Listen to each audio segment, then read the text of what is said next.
You know, I've been doing this a long time, and I've seen a lot of tough situations. One of the toughest things I see is people trapped in abusive relationships, especially when mental illness is involved. It's a double whammy.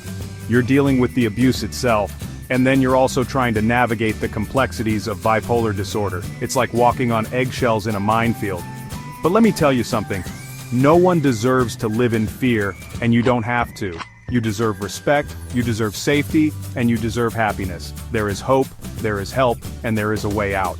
In this video, we're going to talk about how to recognize the signs of an abusive relationship with a bipolar partner, how to manage those interactions safely, and most importantly, how to get out. I want you to know that you're not alone, and there are resources available to help you through this. First things first, we gotta call a spade a spade. Abuse is abuse, plain and simple. It doesn't matter if your partner has a mental illness or not, there's no excuse for it. But here's the thing, sometimes it can be hard to spot the signs, especially early on. Bipolar disorder can involve extreme mood swings, from intense highs to crushing lows. Now, while these mood swings don't cause abuse, they can create an environment where it's more likely to occur. You see, during manic episodes, a person might be more prone to anger, irritability, even aggression. During depressive episodes, they might be withdrawn, emotionally volatile, or even verbally abusive. Now look, I'm not saying that everyone with bipolar disorder is abusive. That's absolutely not true. But it's important to be aware of the potential risks and to recognize the warning signs. We're talking about controlling behavior, verbal abuse, physical aggression. These are not okay, ever.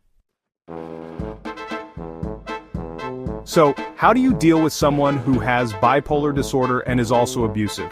Well, it's a tightrope walk, I'll tell you that. It's about protecting yourself without provoking them. It's about setting firm boundaries and sticking to them. Now, when I say boundaries, I mean it.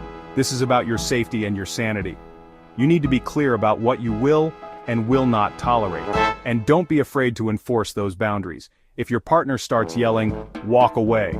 If they become physically aggressive, get out of there and call for help. Look, this is not easy. You're going to need support. Talk to a therapist, join a support group, find someone you can trust to talk to. Remember, you're not alone in this. Chapter 3. When you're in an abusive relationship, your safety has to be your #1 priority. That means having a safety plan in place. Think of it like a fire drill, but for your life. You need to know exactly what to do and where to go if things escalate. First things first, keep important documents in a safe and accessible place. Your ID, passport, birth certificate, social security card, any legal documents. You need to be able to grab these and go if you have to. Next, have a bag packed with essentials, a change of clothes, some cash, medications, anything you need on a daily basis. Keep it somewhere safe and accessible, like at a trusted friend's house or a safe location.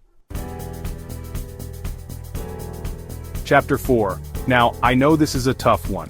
You love this person and you want to help them. But you can't force someone to get help if they're not ready. What you can do is encourage them. Let them know that you're concerned about their behavior, and that you think professional help could make a difference. Be direct, but be compassionate. Tell them you're worried about their well-being, and that you believe they deserve to feel better. You can say something like, I love you, and I want to be there for you, but I need you to get help. Remember, bipolar disorder is a medical condition and it's treatable. There are medications, therapy options, support groups, there is help available.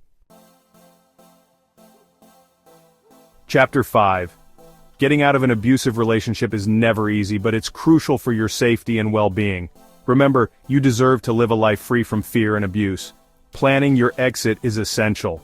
This isn't something you do on a whim, you need a strategy, a plan. Start by reaching out to a trusted friend, family member, or a domestic violence hotline.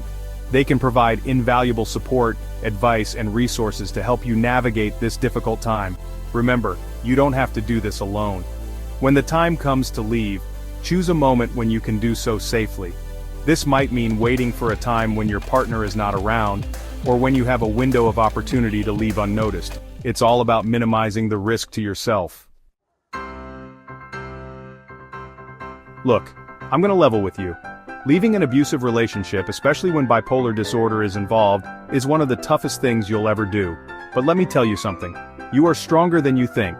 You deserve to be safe. You deserve to be happy. If you're in immediate danger, please don't hesitate to call 911 or your local emergency number. There are people who care and there is help available.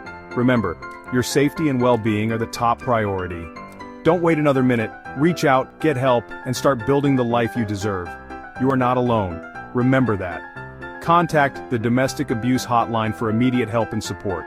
Remember, your safety and well-being are the top priority.